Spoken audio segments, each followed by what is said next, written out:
We begin this morning with a new deadly strike overnight. Department of War Secretary Pete Hegseth announcing another U.S. military attack conducted on an alleged drug operating vessel in the Caribbean Sea. Check out this video. It shows the moment of the strike that left at least 3 alleged narco terrorists dead.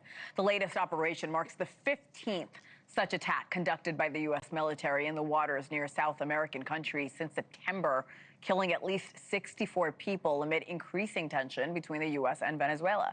NewsNation's Marcus Espinoza has been following this from the very beginning. Good morning, Marcus. What have we learned about this latest strike? 15 since September. Hena, good morning. These appear to be escalating at this point here. So a lot of questions by Congress and then the public as well. So officials say that this strike happened in international waters along a route known for narco trafficking from South America. Now, Secretary Pete Hegseth confirmed 3 men were killed and no U.S. forces were hurt. In his post on X, he called it a, quote, lethal kinetic strike ordered by President Trump, saying the vessel was affiliated with a designated terrorist organization. Hegseth also said the department would treat them exactly as we would treated al-Qaeda. But now lawmakers are pressing the administration for proof that drugs were actually on board these targeted boats. At a House Armed Services hearing, Democratic Representative Sarah Jacobs said members were told that the narcotics confiscated from these operations have been cocaine, not fentanyl, raising questions about whether these strikes really address the U.S. fentanyl crisis. She added that administration officials said all the narcotics coming out of this part of the world is cocaine and that the connection to fentanyl, quote, wasn't clear.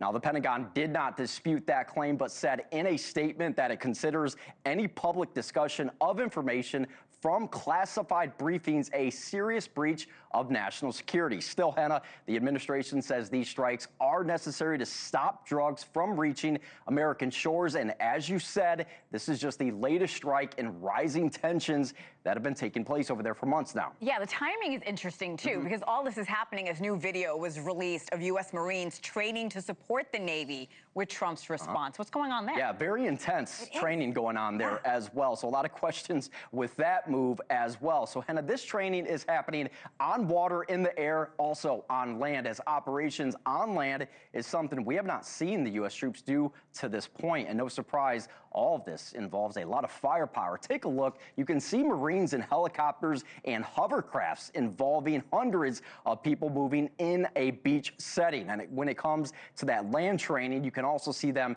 in all-terrain vehicles being driven through jungle settings along with weapons training. In a post, Southcom wrote its goal is, quote, to protect the homeland. Defense officials say this is about interdiction, not combat. Those Marines are in addition to the biggest U.S. military presence in the region in years. That ranges from an aircraft carrier and submarines to fighter jets and drones. The United Nations Human Rights Chief called the strikes, quote, unacceptable and urged the U.S. to stop. The White House insists this campaign is crucial and critical to cut off cartels and reduce the flow of drugs. We're going to hear more from Joe as well about the more macro look on the political front on this. But the administration is really confirming and trying to say this is about drugs and preventing that flow. But the attacks causing a lot of questions. And you showed a really good graphic of all the U.S. military that's now heading that way. And it is a heavy presence. It is a heavy presence. Marcus Espinoza, thank you for that report. Thank you for watching. Subscribe below and download our NewsNation app right now on your phone, and you will get fact-based, unbiased news for all Americans.